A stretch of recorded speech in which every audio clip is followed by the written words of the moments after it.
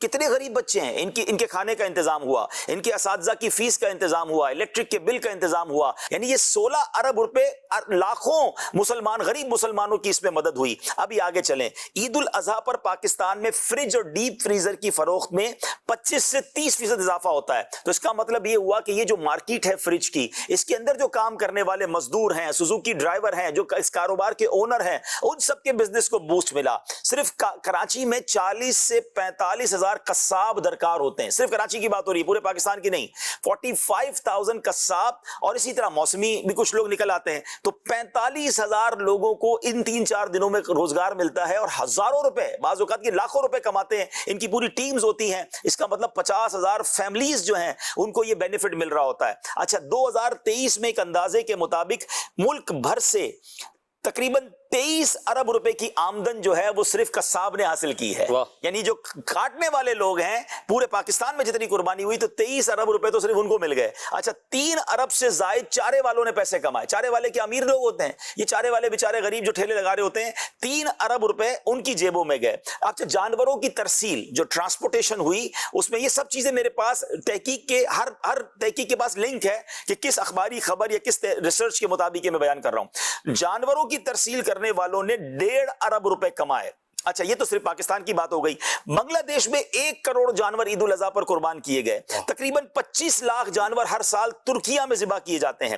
Indonesia میں 23 لاکھ جانور 2023 میں عید الاضحیٰ پر قربان کیے گئے۔ اچھا، سبحان اللہ، یہ ہو گئی۔ اب یہ تو تحقیق میں نے بتا دی، اب میں ذرا لاجیکلی آپ کو سمجھاتا ہوں ناظرین۔ اگر بتایا گیا کہ جناب اتنے ارب روپے کے جانور قربان ہوئے، یہ پیسے کہاں گئے؟ سب سے پہلے بات سمجھیے، قربانی کس پر واجب ہے؟ غریب پر نہیں ہے، صاحب نصاب پر قربانی، یعنی امیر آدمی کی جیب سے پیسہ نکلا اور اربوں روپے کن کے پاس گیا؟ 90%، ٹھیک ہے کچھ بڑے تاجر بھی ہوتے ہیں، لیکن 90% جو یہ جانور ہمارے پاس آتے ہیں یہ گاؤں گوٹھوں میں پلتے ہیں۔ یہ غریب لوگ ہوتے ہیں جو اپنے گھر کے باہر جانور پال رہے ہوتے ہیں، انہیں چارہ کھلا رہے ہوتے ہیں کہ قربانی میں اس کو جناب سیل کریں گے۔ پہلے وہ اپنے شہر کی منڈی میں فروخت کر کے آ جاتے ہیں، اس کے بعد وہ شہر کی منڈی سے بڑے تاجران خریدتے ہیں، مگر اینڈ آف دا ڈے یہ سارے پیسے، جس میں سے اکثر پیسے ان غریبوں کی جیب میں پہنچے۔ پہلا فائدہ تو ان گاؤں والوں کا ہو گیا۔ اس کے بعد آپ نے سنا کہ جب یہ منڈی میں آئے تو منڈی میں جناب نہ جانے ہزاروں لاکھوں مزدوروں کا فائدہ ہوا جو جانور کو پال رہے ہیں تو چارہ کھلا رہے ہیں، اس کا فائدہ ہو گیا۔ پھر یہ جانور جب ہمارے محلے میں آئے تو سوزوکی یا ٹرک میں آئے، ان سوزوکی والوں کا فائدہ ہوا۔ اس کے بعد آپ نے دیکھا ہوگا محلوں میں چارے کی دکانیں کھل گئیں، ان چارے والوں کا فائدہ ہوا۔ ہمارے اپنے چوکیداروں یا علاقے کے مزدور لوگوں نے مل کر باڑے بنائے، پر جانور ان کو روزانہ محنتانہ ملنا شروع ہوا، ہزاروں ان مزدوروں کا فائدہ ہونا شروع ہو گیا۔ پھر جیسے میں نے کسائی بھائی ہیں، قصاب جو ہیں، ان کا روزگار اتنے ارب روپے ان کو ملے۔ پھر اس کے بعد اب آگے چلیں، جیسے فریج والوں کا ہم نے سنا، اب یہ جب لیدر انڈسٹری میں گئی کھالیں تو ان خالوں کے ذریعے ہزاروں لاکھوں مزدوروں کو کاروبار ملا، انہوں نے فیکٹری میں کام کرنا شروع کیا، کسی نے جوتے بنائے، بیگ بنائے، کیونکہ لیدر آنا شروع ہوا۔ اتنے سارے مذہبی اداروں کو، دینی اداروں کو قربانی کی کھالیں کے پیسے ملے، جس سے ان غریب مسلمانوں کا بھلا ہونا شروع ہو گیا جو مدرسے میں پڑھ رہے ہیں۔ اب ذرا اور آگے چلیں تو اس کے بعد یہ باربیکیو والے، جتنے ہوٹل والے ہیں، ان کا جناب کاروبار شروع ہوا، مٹی کا تیل بکنا شروع ہوا، کوئلے بکنا شروع ہوئے، باربیکیو کا سامان بکنا شروع ہوا، کتنی دریاں بکی۔ آپ اگر صرف اس کا حساب لگائیں تو صرف ایک تہوار، ایک قربانی کا فریضہ پاکستان کی اگر میں اکانومی کو کہوں تو کتنا بڑا بوسٹ دیتا ہے۔ ایک اور تحقیق میں نے پڑھی کہ صرف بقرہ عید کے اندر 4 کروڑ ایسے پاکستانی ہیں جن کے گھروں میں گوشت پہنچتا ہے جو سال میں بمشکل گوشت کھا سکتے ہیں۔ تو یہ کون لوگ ہیں؟ غریبی لوگ ہیں جو گوشت نہیں کھا سکتے، مگر 4 کروڑ مسلمانوں کے گھروں میں گوشت ایسے لوگوں تک پہنچ جاتا ہے کہ جو ماشاءاللہ اس نعمت سے لطف اندوز ہوتے ہیں۔ تو یہ ایک صرف تہوار کی ہم نے بات کی ہے جس کا اکانومیکل بوسٹ کتنا بڑا ہے، جس کا معاشی کتنا بڑا فائدہ ہے۔ کیوں یہ لوگ اعتراض کر رہے ہوتے ہیں کہ جناب غریب کا بھلا کریں؟ یار یہ قربانی کا ایک تہوار نہ جانے کتنے غریب مسلمانوں کا بھلا ہو جاتا ہے۔ چلیں تھوڑا سا آگے چلتے ہیں کہ اب جناب عید الفطر کی بات کر لیتے ہیں، ٹھیک ہے؟ عید الفطر میں 2024 سے متعلق کراچی تاجر ایسوسی ایشن کے مطابق مہنگائی کی وجہ سے کاروبار میں اس سال فرق آیا۔ پچھلے سال اس سے زیادہ کاروبار ہوتا تھا، لیکن اس سال بھی یعنی 2023 میں جب کاروبار تھوڑا ڈاؤن تھا، لوگوں کی قوت خرید کم تھی، 15 سے 18 ارب کا کاروبار ہوا۔ اور سبحان اللہ، ایک 2023 کی رپورٹ کے مطابق عید الفطر پر پاکستانیوں نے مجموعی طور پر 423 ارب روپے خرچ کیے۔ ایک محتاط اندازے کے مطابق دنیا میں تقریباً 300 ارب ڈالر سے زیادہ مسلمان زکوٰۃ ادا کرتے ہیں جو زیادہ تر عید الفطر اور رمضان کریم میں ادا کی جاتی ہے. اب آپ ذرا سوچیں کہ 300 ارب ڈالر یہ کہاں گئے, کس کی جیب سے نکلے؟ زکوٰۃ کس پر ہے؟ مالدار پر. مالدار نے زکوٰۃ دی اور سبحان اللہ یہ کتنے غریب مسلمانوں تک, کتنے غریب جو ہے وہ لوگوں تک پہنچ گئی. سوچئے یہ کتنا بڑا بوسٹ ہے اکانومی کو. یہ اسلام میں جو زکوٰۃ کا انداز ہے کہ امیر کی جیب سے پیسہ نکلا اور جناب غریبوں تک پہنچ گیا. اب چلیں حج کی بات کر لیتے ہیں. سبحان اللہ 2024 میں تقریباً 20 لاکھ افراد حج ادا کر رہے ہیں. پاکستان سے انشاءاللہ 63,000 حاجیوں کے بارے میں بتایا گیا. اللہ ان سب کے حج کو قبول فرمائے. مگر 2023 میں کیا ہوا؟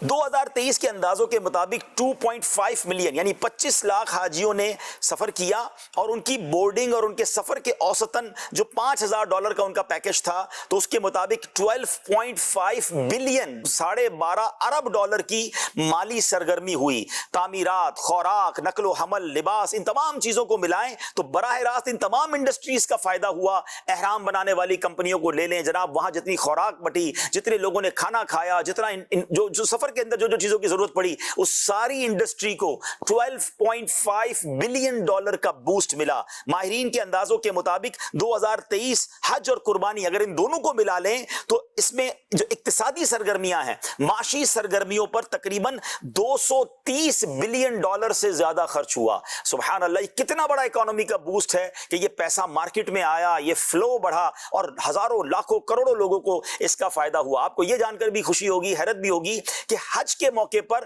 3.5 لاکھ نئی نوکریاں پیدا ہوتی ہیں. 3.5 لاکھ لوگوں کو جاب ملتی ہے حج کے موقع پر. جب یہ اتنا بڑا ایونٹ ہوتا ہے تو جناب اس کے کاروبار چلتے ہیں. پاکستانی کو دیکھ لیں, کتنے ٹریول ایجنٹس کا فائدہ, کتنے گروپ چلانے والوں کو فائدہ ہو رہا ہوتا ہے. پاکستان میں کتنی احرام کی دکانیں, حاجی کیمپ کے باہر آپ دیکھیں تو ایئرپورٹ پر دیکھیں تو سبحان اللہ ایک ایکٹیویٹی ہوتی ہے اور اس سے کتنے غریب مسلمانوں کو فائدہ ہو رہا ہوتا ہے. تو سبحان اللہ. تو اے میرے پیارے اسلامی بھائیوں, عید میلاد النبی پر بات کر لیتے ہیں. اس پر بھی ذرا تھوڑا بہت لوگوں کو پرابلم ہوتی ہے. اصل مسئلہ لوگوں کی مدد نہیں ہے, مسئلہ نبی پاک سے محبت اور عشق رسول اور جناب اللہ سے محبت پر کیوں خرچ ہو رہا ہے. اب آئیے عید میلاد النبی, کروڑوں مسلمان ماشاءاللہ اس کو بہت اچھے انداز سے مناتے ہیں. اس سلسلے میں کروڑوں اربوں روپے کا خرچہ کیا جاتا ہے. چند سال پرانی رپورٹ ہے کہ پاکستان میں عید میلاد النبی پر 20 ارب روپے کا ماشاءاللہ عاشقان رسول نے خرچ کیا. اب اس میں کیا خرچ ہوتا ہے اگر غور کریں؟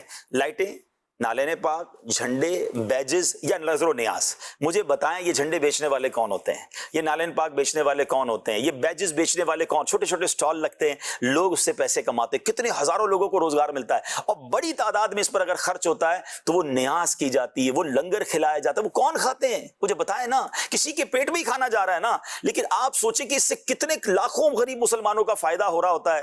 لیکن جناب ایک جھنڈا اگر ہم غور کریں 60 سے 300 تک کا فروخت ہوتا ہے, 20 روپے سے لے کر 1200 روپے کے بیجز ہوتے ہیں. بچوں کے خصوصی کپڑے کی انڈسٹری بنتی ہے, ماشاءاللہ لوگ نیا لباس پہنتے ہیں تو کپڑا بکنا شروع ہو جاتا ہے. آپ کی پاکستان میں کپڑے کی بہت بڑی انڈسٹری ہے, ان کو بوسٹ ملتا ہے. سبحان اللہ. کراچی میں 200 کے قریب, صرف کراچی کی بات کریں تو چھوٹے بڑے جلوس نکالے جاتے ہیں تو اس میں بہت ساری چیزیں بٹ رہی ہوتی ہیں, بچوں کو ٹافیاں مل رہی ہوتی ہیں, کھانے کی چیزیں مل رہی ہوتی ہیں. اینڈ آف دا ڈے اگر اس کو واقعی کوئی معاشی ماہر دیکھے, کوئی اکانومی کا جس کو کہتے ہیں نا کہ ایکسپرٹ اس کو دیکھے تو سبحان اللہ وہ یہ کہنے پر مجبور ہو جائے گا کہ یہ کتنے خوبصورت تہوار ہیں, یہ کتنے خوبصورت ایونٹ ہیں کہ جس سے اکانومی کو بوسٹ ملتا ہے, جس سے غریب لوگوں کو روزگار ملتا ہے, مسلمانوں کے چہروں پر خوشی جاتی ہے, کئی لوگوں کے گھروں میں کھانا پہنچتا ہے, کسی کے گھر میں گوشت پہنچتا ہے, کسی کے گھر پہ تحائف پہنچ رہے ہیں. تو اس سے اچھے تہوار کون سے ہوں گے؟ تو آئندہ جب بھی کوئی ایسی بات ہو تو آپ کو یہ سمجھ آ جانا چاہیے کہ یہ جناب اسلام سے ان کو جو ہے وہ پرابلم ہے جس کی وجہ سے یہ اعتراض کر رہے ہوتے ہیں. ہم مسلمان ہیں, ہمیں یہ معاشی فوائد پتہ ہو یا نہ پتہ ہو, ہمارا کام لبیک کہنا ہے. بڑی خوبصورت حدیث پاک ہم نے بار بار اس عید الاضحیٰ پر سنی کہ حدیث پاک کا مضمون ہے کہ اللہ کے نزدیک یوم النحر جو قربانی کے جانور کے خون بہانے سے افضل کوئی عمل نہیں ہے.